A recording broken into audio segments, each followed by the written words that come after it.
जय भोलेनाथ। माता लक्ष्मी की कृपा आप पर सदैव बनी रहे। आज हम एक कहानी सुनेंगे जो श्रीमद् भागवत कथा से है। कहानी का शीर्षक है प्रेत योनि से पाई मुक्ति। किसी समय दक्षिण दिशा में तुंगभद्रा नदी के किनारे स्थित एक नगर में आत्मदेव नाम का एक धर्मनिष्ठ ब्राह्मण रहता था। उसकी पत्नी का नाम था धुंधुली। ब्राह्मण जितना विनम्र और सदाचारी था, उसकी पत्नी उतनी ही दुष्ट स्वभाव की थी। वह बेहद ईर्ष्यालु और कर्कश थी, हमेशा अपने पति की अवज्ञा करती थी।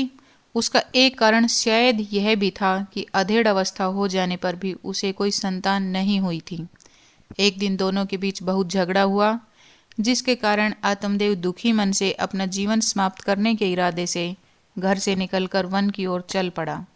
उसके मन में अनेक प्रकार के कुविचार उठ रहे थे। वह सोच रहा था कि मैंने कितना जप तप किया, कितने तीर्थों की खाक छानी, किंतु कुछ भी तो नहीं मिला। मेरे मन की मुराद पूरी न हुई। अब मैं जीकर क्या करूँगा। समाज और स्वयं अपनी पत्नी के संतान उत्पन्न न कर पाने के उल्हाने सुन सुनकर मेरा कलेजा फट जाता है। ऐसे जीवन को धिक्कार है। अब तो मेरा मर जाना ही श्रेष्ठ रहेगा। यही विचार कर ब्राह्मण जंगल में एक विशाल सरोवर के पास पहुंचा। उसका इरादा हुआ कि इसी सरोवर के गहरे जल में कूदकर अपनी जिंदगी समाप्त कर लूं। किंतु फिर जैसे ही उसकी अंतरात्मा ने उसे जागृत किया, वह सोचने लगा, शास्त्रों में कहा गया है कि आत्महत्या करना महापाप होता है।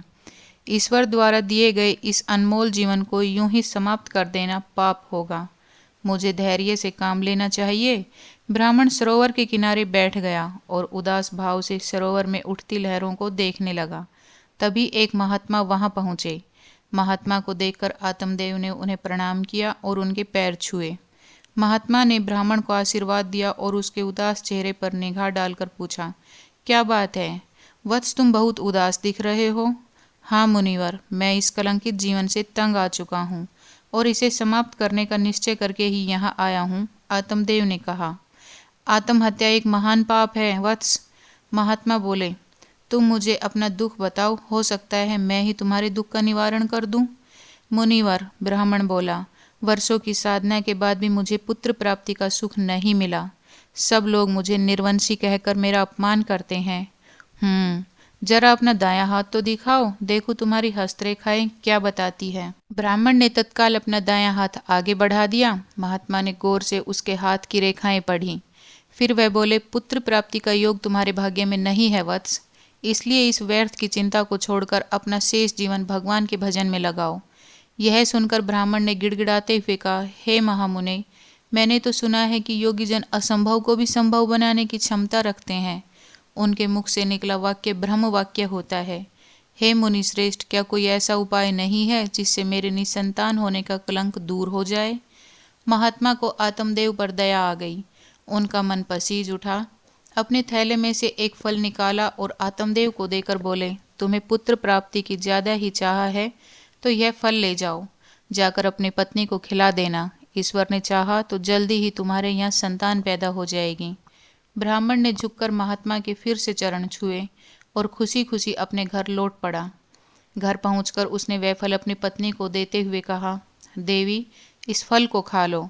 यह एक महात्मा का दिया हुआ प्रसाद है। ईश्वर ने चाहा तो जल्दी ही तुम माँ बन जाओगी। धुंधुली ने फल ले लिया और नहा धोकर फल खा लेने को कहकर अपने पति को संतुष्ट कर दिया। आत्मदेव के जाने के बाद धुंधुली मन में विचार करने लगी कि पहले जरा अपनी बहन से यह पूछ लूं कि प्रसूति काल में इस स्त्री को कितना कष्ट होता है। धुंधुली की छोटी बहन उन दिनों उससे मिलने के लिए उनके यहाँ आई हुई थी। वह अपनी बहन से मिली। बोली, बहन, मेरे पति ने संतान प्राप्त होने के लिए एक फल ला कर दिया है। मैं तुमसे यह पूछना चाहती हूँ कि क्या प्रसूति के समय स्त्री को बहुत कष्ट होता है। यह मत पूछो बहन। धुंधली की बहन बोली, इतना कष्ट होता है कि स्त्री पीड़ा से अधमरी हो जाती है। प्रसूति के पश्चात तो स्त्री का दूसरा जन्म हुआ ही समझो। फिर तो मैं उस फल को कभी नहीं खाऊंगी। धुंधली ने भयभीत होकर कहा, बच्चा हुआ तो मैं तो कष्ट से मर ही जाऊंगी। मेरा सारा यौवन ढल जाएगा। मैं ऐसे में ही बूढ़ी लगने लगूंगी। तुम ठीक सोचती हो बहन, धुंधली की बहन ने कहा। जरा सोचो तो, यदि तुम्हारा यौवन निस्तेज हो गया तो तुम्हारे पतिदेव तुम्हें छोड़कर दूसरी स्त्रियों में दिलचस्पी लेने लगेंगे, तब तुम्हारा क्या होगा। अब मैं क्या करूं बहन? क्या उस फल को नष्ट कर दूं? नष्ट करने की आवश्यकता क्या है? तुम उसे अपनी गाय को खिला दो। तुम्हारे पतिदेव पूछे तो उन्हें बता देना कि तुमने फल खा लिया है। धुंधली की बहन ने कहा। लेकिन जब समय पूरा होगा और मुझे कोई बच्चा न हुआ तो क्या मैं उन्हें क्या उत्तर दूंगी? धुंधली अभी भी हिचकिचाहट महसूस कर रही थी। उसका उपाय मैं तुम्हें सुझा देती हूँ, धुंधली की बहन बोली। मैं इस समय 1 महीने के गर्भ से हूँ। जब मेरे गर्भ में शिशु जन्म लेगा तो मैं उस बच्चे को तुम्हें दे दूंगी। और यदि इस दौरान मेरे पति ने मेरे सामान्य पेट को देखकर शंका की तो? धुंधली ने आशंका व्यक्त की। तुम अपने पेट पर पट्टियां और रुई आदि बांधकर उसे मोटा होने का दिखावा करती रहो। धुंधली की बहन ने इसका भी समाधान सुझाया। उचित समय पर जब मेरा बच्चा हो जाएगा तो उसे लेकर प्रचारित कर देना कि यह बच्चा मेरे पेट से ही पैदा हुआ है। बहन की बात मानकर धुंधली ने वह फल उसी दिन अपनी गाय को खिला दिया और अपनी बहन को निकट के एक मकान में ठहरा दिया। फिर निर्धारित समय पर जब उसकी बहन को बालक पैदा हो गया तो उस बालक को उसने अपने पास बिस्तर पर लिटा लिया और आत्मदेव को कह दिया कि उसे पुत्र पैदा हुआ है। पुत्र प्राप्ति का समाचार सुनकर ब्राह्मण बहुत खुश हुआ। उसने गरीबों और ब्राह्मणों को बहुत सा दान दिया और नगरवासियों को एक बहुत बड़ा भोज दिया। आत्मदेव ने अपने उस पुत्र का नाम रखा धुंधुकारी। कुछ दिन पश्चात ब्राह्मण की गाय को भी एक पुत्र पैदा हुआ। उस बालक की विशेषता यह थी कि उसके कान तो गाय जैसे थे, शेष सारा शरीर मानव जैसा था। आत्मदेव ने उस बालक का नाम रखा गोकर्ण। आत्मदेव अपने पुत्र की भांति ही उस बालक की परवरिश भी करने लगा। धुंधली की बहन आत्मदेव की अनुपस्थिति में चोरी छिपे उसके घर आती और धुंधुकारी को अपना दूध पिला जाती। धुंधुकारी जो जो बड़ा होता गया उसकी आदतें बिगड़ती चली गई। माँ के लाड प्यार में पलकर वह दिनों दिन ढीठ व जिद्दी होता चला गया। कभी किसी बच्चे को पीट देता तो किसी के पशुओं को खो लाता। पड़ोसी शिकायत करने पहुंचते तो धुंधली उसके नुकसान की भरपाई कर देती। दूसरी ओर गोकर्ण नियमित रूप से पाठशाला जाता और खूब मन लगाकर पढ़ता। उसके गुरुजन उससे प्रसन्न रहते थे। घर लौटकर वह आत्मदेव की भी भरपूर सेवा करता था। धुंधली उसे अकारण ही डांटती रहती थी, किंतु वह हंसकर उसकी हर बात को बर्दाश्त कर लेता था। फिर एक दिन वह भी आया जब धुंधुकारी एक चोर और उठाईगीर बन गया। घर की चीजें बेच बेचकर वह वेश्याओं के कोठों पर जाने लगा और एक दिन तो हद ही हो गई। माँ के धन न देने पर उसने धुंधली को इतना पीटा कि उसकी मृत्यु ही हो गई। उसी शाम गोकर्ण और आत्मदेव ने आपस में विचार विमर्श किया। पुत्र गोकर्ण, अब इस घर में से मेरा मन उचाट हो गया है। मैं बाकी समय वन में जाकर भगवत भजन में लगाना चाहता हूँ। मैं भी किसी तीर्थ में जाकर अपना मन शुद्ध करना चाहता हूँ। किसी सद्गुरु की शरण में जाकर उनसे ब्रह्म ज्ञान प्राप्त करूंगा। मार्ग में आपको वन में भी छोड़ता जाऊंगा। गोकर्ण अपने पिता को वन में छोड़कर काशी की ओर निकल गया। उधर माँ के मरने और पिता और भाई द्वारा घर छोड़ देने के पश्चात धुंधुकारी बिल्कुल ही आजाद हो गया। उसे कोई टोकने वाला न रहा तो उसने बेखौफ होकर वेश्याओं पर धन लुटाना आरंभ कर दिया। जब तक उसके पास धन रहा वेश्याएं उसका मनोरंजन करती रही, लेकिन जब धन समाप्त हो गया तो वेश्याओं ने उसकी उपेक्षा करनी शुरू कर दी। उनके बदले व्यवहार से तंग आकर एक दिन धुंधुकारी ने उनसे पूछ ही लिया, क्या बात है, अब तुम्हारे व्यवहार में न तो पहले जैसा उत्साह है और न गर्मजोशी। यह परिवर्तन किस लिए? क्या इसलिए कि अब मेरे पास धन नहीं रहा? तुम ठीक समझे हो धुंधुकारी, वेश्याएं बोली। अब तुम हमारे पास मत आया करो। धनहीन व्यक्ति की हमारे धंधे में कोई पूछ नहीं है। जब तुम्हारे पास धन हो जाए तो खुशी खुशी यहाँ आ जाना। हम पहले की तरह ही तुम्हारे मनोरंजन के लिए तैयार रहेंगी। वेश्याओं के उत्तर सुनकर धुंधुकारी को बड़ी ठेस लगी, लेकिन उसने इसका भी प्रबंध कर लिया। वह चोरी करने लगा और चुराए हुए धन को वेश्याओं पर खर्च करने लगा। एक दिन तो हद ही हो गई। वह 4-5 वेश्याओं को अपने घर ले आया। वेश्याओं ने उसे खूब मदिरा पिलाई और जब वह मदिरा पीकर बेहोश हो गया तो उन्होंने आपस में मिलकर विचार विमर्श किया। बहन, यह आदमी तो अब हमारे लिए मुसीबत बनता जा रहा है। यह चोरी करने लगा है, किसी दिन पकड़ा गया तो हमें भी मुसीबत में डाल देगा। इसे पीछा छुड़ाने का कोई उपाय सोचो, एक वेश्या ने कहा।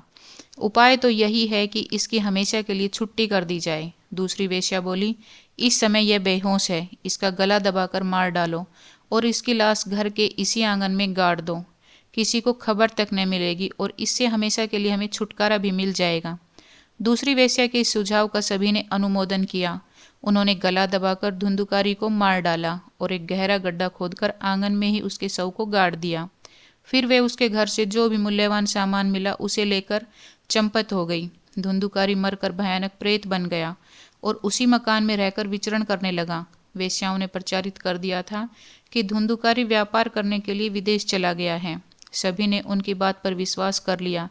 वैसे भी उस जैसे दुराचारी का कोई मित्र या सगा संबंधी तो था नहीं जो उसके लिए चिंता करता। पड़ोसियों को तो उसके जाने से उल्टे राहत ही मिली। कुछ दिन पश्चात काशी से अपनी शिक्षा पूरी करके गोकर्ण घर लौटा।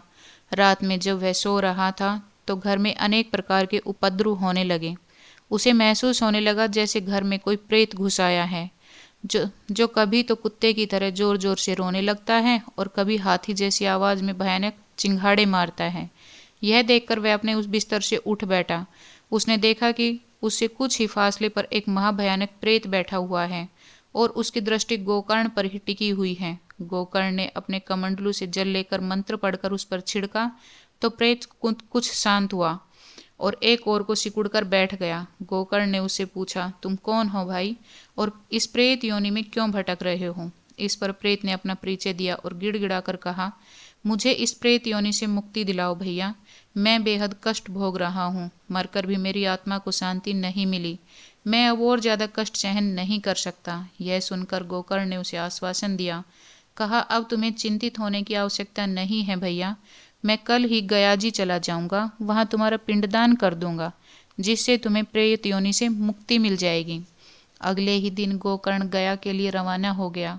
वहां उसने विधिवत धुंधुकारी का तर्पण किया और उसकी आत्मा की शांति के लिए ईश्वर से प्रार्थना की।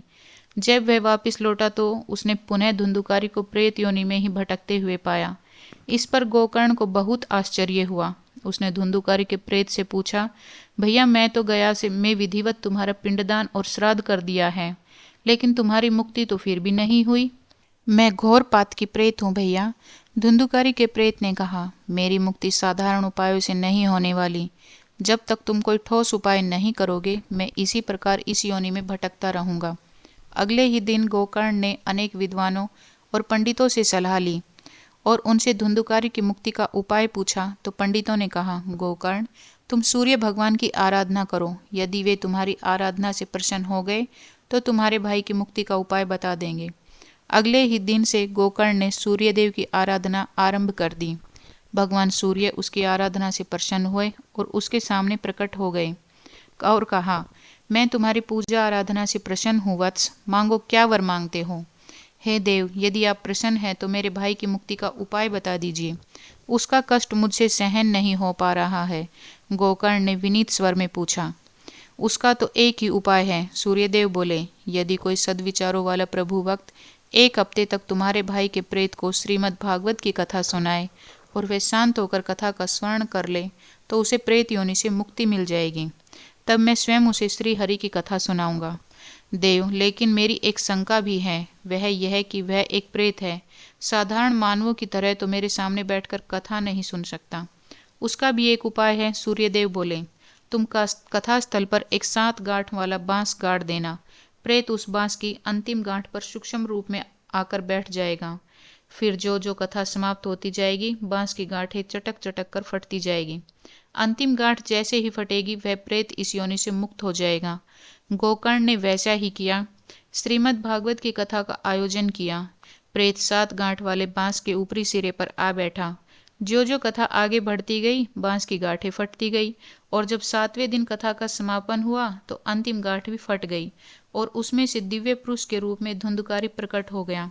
तभी एक दिव्य विमान स्वर्ग से वहां पहुंचा और देवदूतों ने धुंधुकारी को उस विमान में बैठा लिया और उसे देवलोक ले गए। जो भी व्यक्ति श्रीमद् भागवत कथा का सच्चे मन से स्मरण करता है उसे अंततः स्वर्ग में ही स्थान मिलता है। आज की कथा बस इतनी ही। अगर आपको आज की वीडियो अच्छी लगी हो तो लाइक करें, शेयर करें और चैनल को सब्सक्राइब करें। धन्यवाद।